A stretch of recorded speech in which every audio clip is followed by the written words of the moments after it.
Hello and welcome to the Football for Kids podcast with me, Darren Rees. This is the Football for Kids weekly World Cup update, where we speak about some of the goals, stories, stats and facts from the past week. This podcast was recorded on Tuesday the 29th of November in the morning. Anything from now onwards will be in next week's episode. Shall we start with Portugal? Oh, go on then.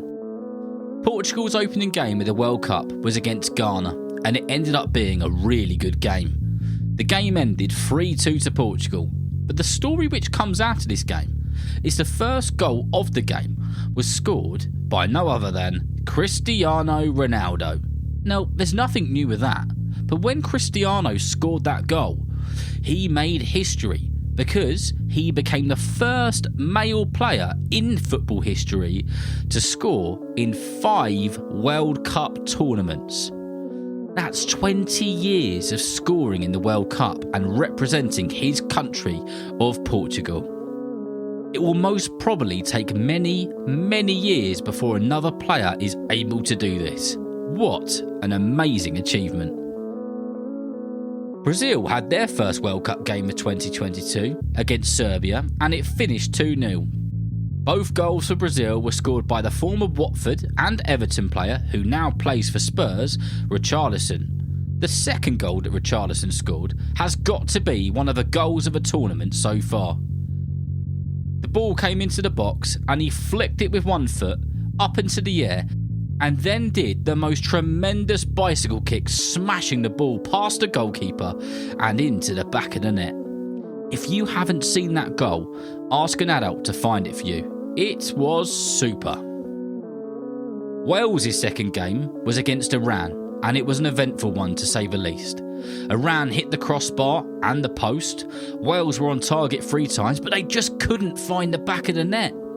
86 minutes into the game, it was still 0-0 when Iran were charging towards the goal with the ball, and the Welsh keeper, Hennessy, came flying out to challenge the Iran forward, and the keeper got the timing completely wrong and took the Iran player out, sending him flying into the air and crashing to the floor.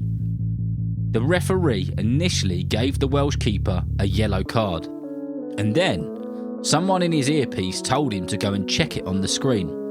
So he went over to the screen to watch the challenge again, and he changed his mind and he sent the Welsh keeper off. It was a red card for Hennessy. The clock hit 90 minutes and Wales was still in for a chance as there was 13 minutes of extra time to be played though. 98 minutes in and Iran went 1-0 up. And just a few minutes later, they scored again to make it 2-0. It was heartache for Welsh fans and the Welsh team, and Iran ended up winning the game 2-0. England played the USA on the same day, and it ended 0-0. It wasn't the most exciting game to watch, but sometimes you get games like that where the tactics just equal each other out. It was one of those games where they could have played for 4, 5, 6 hours, and it still would have been 0-0. Poland versus Saudi Arabia ended up being a game that created a special moment for one player though. The game ended 2-0 to Poland, and the reason it was special is because the Barcelona player, Robert Lewandowski, who missed a penalty in the last game, scored in the 82nd minute, and it was his first ever World Cup goal. He ran to the corner and did a massive belly slide, and the Polish fans went completely bonkers. France had their second game, which was against Denmark, and the question before the game was, could Mbappe, their superstar, hit the back of the net again? Yep, you bet, and he scored both goals for his country. Both of Mbappe's goals were scored inside the box. He always seems to find the right place at the right time. No wonder he's been called the best player in the world right now. The game ended France 2, Denmark 1, and France topped their group at the moment with 6 points.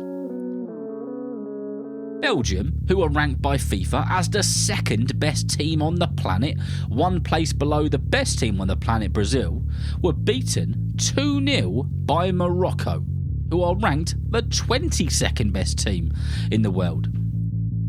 Belgium, who started off as one of the favourites of the competition, now have a big job on their hands to make it through to the knockout stages.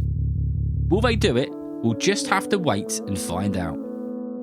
And lastly, we started with Portugal and we end with Portugal because Portugal played again on Monday night in their second game of the tournament against Uruguay. And they beat them 2-0. The big question is though, did Ronaldo score that goal? Or did Bruno Fernandes score that goal? If you didn't see it, Fernandes whipped the ball into the box and it looks like Ronaldo's hair touched the ball before it went into the back of the net. Initially, the goal was given to Ronaldo, but later on, the goal was given to Bruno. After the match, Ronaldo was still claiming that was his goal. No matter how many times you look at it on a replay, you'll never be sure. What matters for Portugal though is they are through to the knockout stages. I hope you've enjoyed listening and learning about what's happened in the World Cup over the last few days. There will be another episode like this in a few days' time. And remember, if you know somebody who loves football just as much as you do, then please tell them about Football for Kids. And whether you're playing football soon, watching it on the telly or pitch side, I hope you enjoy the game. See you next time.